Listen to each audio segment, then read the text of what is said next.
അഞ്ജലിയുടെ മാതാപിതാക്കൾക്ക് അവളെ വളരെ ഇഷ്ടമായിരുന്നു, ജീവനായിരുന്നു. അവർ കിട്ടിയ പണം മുഴുവൻ അവളുടെ മാരേജിന് വേണ്ടിയിട്ട് ആണ് സമ്പാദിച്ചു വെച്ചത്. അവളുടെ ജീവിതത്തിലെ അവളുടെ എഡ്യൂക്കേഷൻ ഫണ്ടല്ല, മറിച്ച് ഒരു മാരേജ് ഫണ്ടാണ് അവർ രൂപീകരിച്ചത്. അവരുടെ ചിന്തയിൽ മകളുടെ സുരക്ഷിതത്വം എന്ന് പറയുന്നത് ഒരു കല്യാണമായിരുന്നു.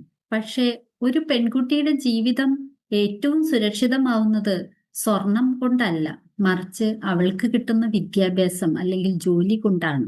30 പവൻ സ്വർണത്തേക്കാൾ വിലയുണ്ട് ഒരു ഡിഗ്രിക്ക് അല്ലെങ്കിൽ ഒരു പ്രൊഫഷണൽ കോഴ്സിന്. സ്വർണം പണയം വെക്കാം, ചിലപ്പോൾ അത് സൂക്ഷിക്കാൻ പറ്റിയില്ലെങ്കിൽ കള്ളം കൊണ്ടുപോകാം. പക്ഷേ വിദ്യാഭ്യാസം ഉണ്ടെങ്കിൽ അത് ആരും ഒരിക്കലും എടുത്തുകൊണ്ടുപോകില്ല. അത് ആ പെൺകുട്ടിക്ക് വരുമാനം നൽകുകയും ചെയ്യും. അഞ്ജലിക്ക് സ്വർണം കിട്ടി, പക്ഷെ അവൾക്ക് സെൽഫ് റെസ്പെക്ട് പോലും ഉണ്ടായില്ല. നമ്മളുടെയൊക്കെ മക്കൾക്കും ഇതേ ഗതി വരാതിരിക്കാൻ എന്തെങ്കിലും ചെയ്യണ്ടേ? അതിനെക്കുറിച്ച് നമുക്ക് നാളെ സംസാരിക്കാം.